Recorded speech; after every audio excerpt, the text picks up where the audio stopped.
Every civilization tells itself the same story, that its money is eternal, that its system is unshakable. That collapse is something that happens to other people in other times. But history doesn't care what we believe, it only cares what we repeat. My name is Lyra Hale, and this is the Finance View, where we don't predict the future, we remember the past before it repeats itself. So imagine waking up tomorrow and discovering that the thing holding your entire world together, your money, had vanished. Not devalued, not frozen, not replaced by a new currency. Gone. What would remain of society when the illusion of value disappears overnight? Let's start with the illusion itself. Money has always been more than metal or paper. It's a mirror reflecting what a civilization believes about itself. To the Romans, it was silver, the denarius, stamped with the emperor's face, a promise of power that felt eternal. To medieval merchants, it was gold, the solidus, so pure it became the backbone of trade from Constantinople to Cairo.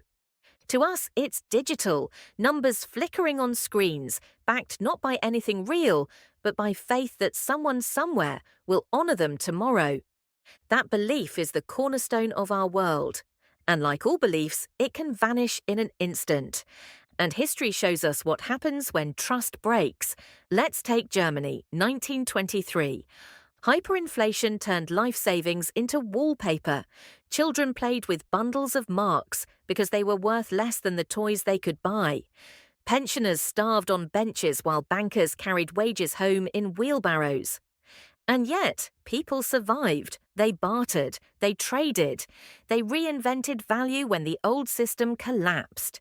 Cigarettes became currency, soap became gold, coffee became wealth. The economy didn't die, it changed shape, because value, real value, doesn't disappear, it migrates. So who falls first when money disappears? Not the poor, as most would assume. The first to fall are the wealthy, those whose power is built entirely on abstraction. The billionaires whose fortunes exist as digits, valuations, vapor.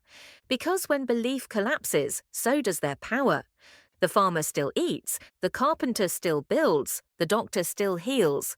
But the banker, the speculator, the influencer selling dreams through pixels? They discover that money was never wealth. It was only the illusion of control. And we've seen that illusion die before. History is a graveyard of dead currencies, the Roman denarius, the French assignat, the Confederate greyback. Each began as trust and ended as dust. Rome diluted its silver until it became bronze.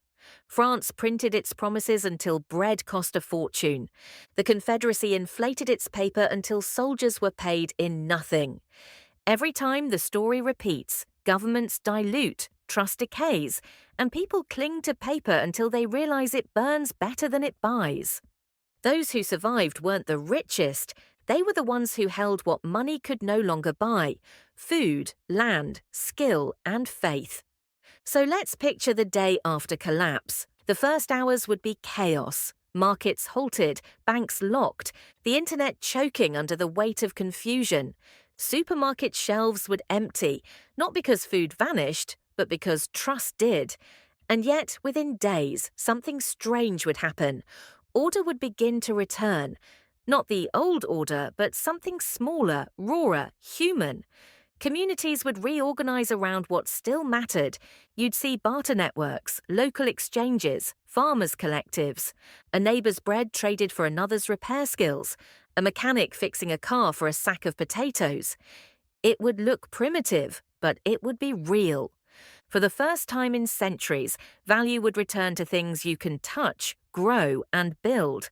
Let's not forget, before money, there was barter. Before barter, there was reciprocity.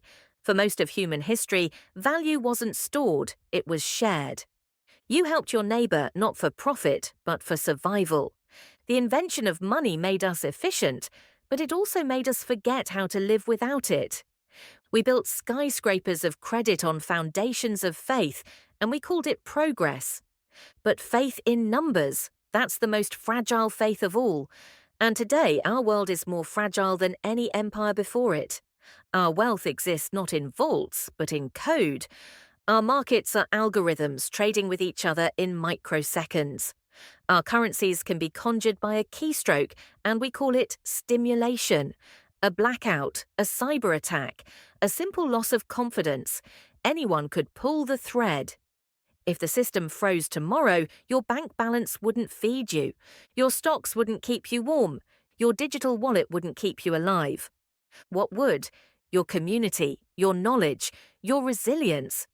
The same things that saved people through every collapse before. And history's echoes are recent. In 2001, Argentina's banking system imploded. Ordinary people lined up outside shuttered banks, pounding on locked doors, begging for their savings. The peso collapsed, the government fell, and then something extraordinary. Neighborhoods built their own barter clubs. Mothers traded clothes for groceries. Mechanics offered repairs in exchange for bread. They even printed their own currencies, handwritten, stamped, and trusted by the people. When the system died, the people replaced it, not with technology, but with trust reborn. So if money disappeared tomorrow, what would replace it? Maybe it wouldn't be paper or gold or crypto. Maybe it would be time. Time spent helping others, time invested in building, time shared freely because value doesn't vanish when generosity survives. It's already happening. Communities experimenting with time banks, where an hour of labour equals an hour of someone else's.